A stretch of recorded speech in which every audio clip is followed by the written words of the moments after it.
Big game in the Briscoe House East. Yeah. It was Vikings and Packers from Green Bay. And my cousin Dana was there. She was tailgating. She was literally dancing in the streets. But it did not take long for that dancing to end because early first quarter, Vikings with the Packers 29. Now they're just in the end zone. Sam Darnold to Jordan Addison. That dude missed a couple of games with a bum ankle. It looks fine to me. It's 7-0. Got uglier. Now it's 14-0. Jordan Love throws to the other team. 3 picks. Also, Christian Watson went down with an ankle injury. He said after the game, I think it's just a sprain. Then, how about this? Darnold to Justin Jefferson. No way. That made it 28-0. Packers did make it a game in the second half. The problem is they didn't score enough. 31-29, your final. Yeah, that was a tough one. Give credit to Minnesota. They did a really good job in terms of being able to get out on us 28-0. So there was a lot of critical mistakes that we made. I think we all can be better. Myself, number one, at the forefront of that. So, this is a humbling league at times, and credit to them. They did more than we did to win the game, and we got to bounce back from it. We got to learn from it and get better. Tough place to come win. Really loved the start we got off to. Knew it was going to be more than likely a 4-quarter game. Give Matt and his team a lot of credit for taking advantage of some mistakes by us, but ultimately proud of our guys for finishing that off the way we did. Make no mistake about it, I got a lot of confidence in the guys in the locker room. I got a lot of confidence in our coaching staff, and what happened today means absolutely nothing moving forward other than we got to go back to work and continue to improve. Herm Edwards is back with us because, yes, the Vikings are now 4-0, and Sam Darnold is still their quarterback. What message is that team sending with how they have started this season? Well, they send a big message to the NFC North. When you think about it, we're talking about the Detroit Lions early in the season, the Green Bay Packers. They go to Green Bay and beat Green Bay in Green Bay. They are a 4-0 football team, and it's not by luck. They do 2 things very well. Offensively, they can score a lot of points. Sam Darnold is playing like a top-notch quarterback. Defensively, they hit the quarterback a lot, 17 sacks, and they've taken the ball away 10 times. That is a formula of winning. And they've gone on the road now and beat Green Bay in Green Bay. That's a big win for them. All right, so they're sending the message, but the problem, I think, or the question that most of us have, is this sustainable? Can they keep this going? Are you questioning Sam Darnold? Are you kind of trying to figure it out? I'm just saying, like, history sometimes is an indicator of what the future may hold. Well, maybe. How about Baker Mayfield had a second chance? Yep. How about Jared Goff had a second chance? All of a sudden, this is kind of might be the place where Sam Darnold is like, okay, I'm the guy here. It's interesting. All right, so Sam Darnold is the guy, and we'll just wait to see what happens for the Vikings from here on out. That is Herm Edwards. You have Jayden Daniels, you have Kyler Murray, Cardinals and Commanders. Daniels had his I'm here moment last Monday night, early third, a little toddler style. Watch him, 9-yard touchdown run. That makes it 24-7 Washington. It's now 27-14 in the fourth. Daniels hit Terry McLaurin for a massive touchdown last week, doing it again. That makes it another score. Commanders went for 2 and they got it. And then a commanding win for the Commanders, 42-14 over the Cardinals. What say you? In general, coming back to Arizona, obviously, this is where my college career started. So obviously, practicing at ASU, first time being back, things like that. So it could have been a lot of distractions, but, you got to put your focus where it's meant to be, and, that's football. I just thought he handled it like a real G, like just stayed steady all the way through in terms of the preparation. He and the quarterbacks and the guys were many late nights, in the room watching tape together, and theirs was, just one office down from mine in the hotel, and all the way through the week, including, into last night, just putting in the extra time, going into it. Oh, it's one game. The season's not over. You got to go look in the mirror and get better. That's what it comes down to. Nobody's panicking or anything like that. We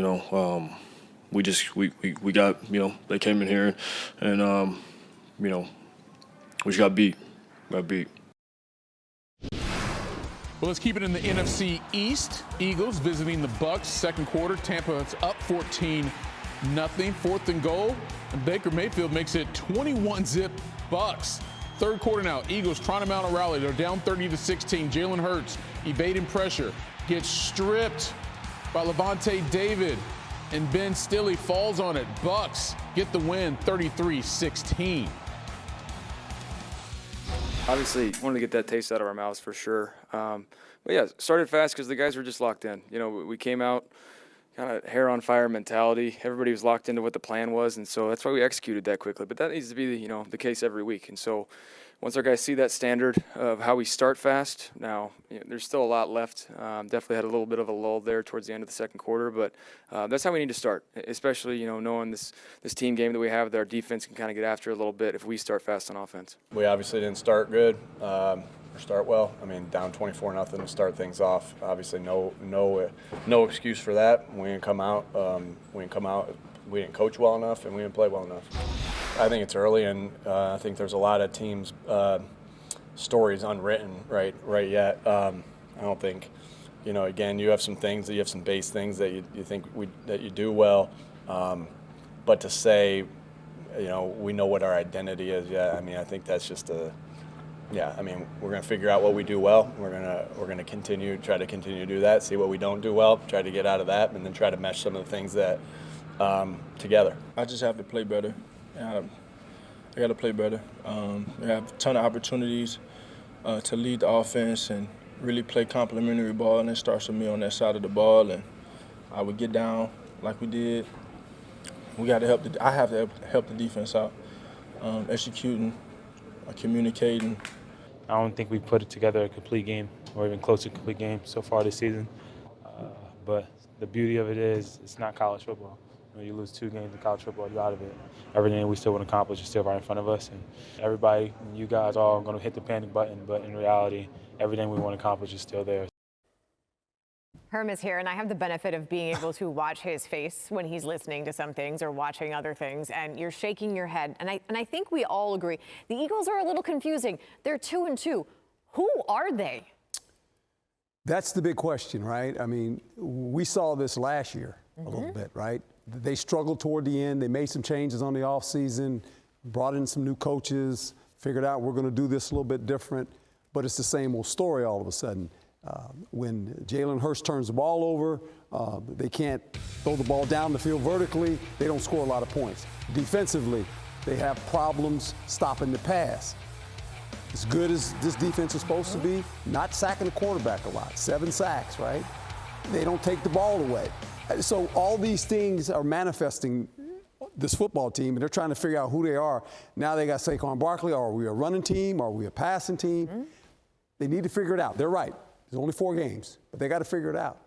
And right now, they're a ship without a rudder. They don't know who they are. One week they're one way, the next week they're something else. Yeah. So we don't know what the Eagles are. We do kind of get an idea of who the Commanders are. I mean, they're 3-1. They are atop the NFC East, and what we've seen so far from Jayden Daniels, particularly the last 2 weeks, has been great. What do you need to still see from them before you consider yourself a believer? Well, I'm believing right now. They have a rookie quarterback.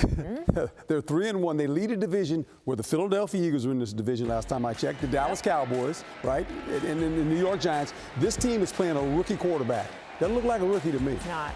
At all. And they are inspired with this guy. They're excited about playing for him.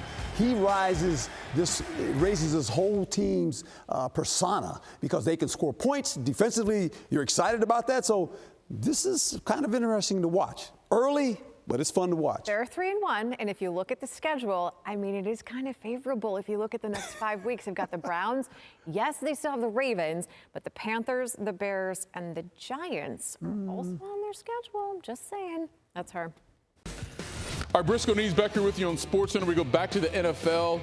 Chiefs, Chargers, Patrick Mahomes, undefeated Chiefs squad, and a hobbled Justin Herbert for L.A. Mahomes going deep down the field, picked off for the 5th time this season. Christian Fulton returned to 29 yards, before getting taken out. But here is the real thing of this play. Watch this. Mahomes on Rashee Rice. Rice would leave the game with a knee injury. I knew it was coming, and I still watched. More on that in a moment. Mahomes recovers, looking for Xavier Worthy. How about that throw for a 54-yard touchdown? We're tied at 10. Herbert, 4th and goal.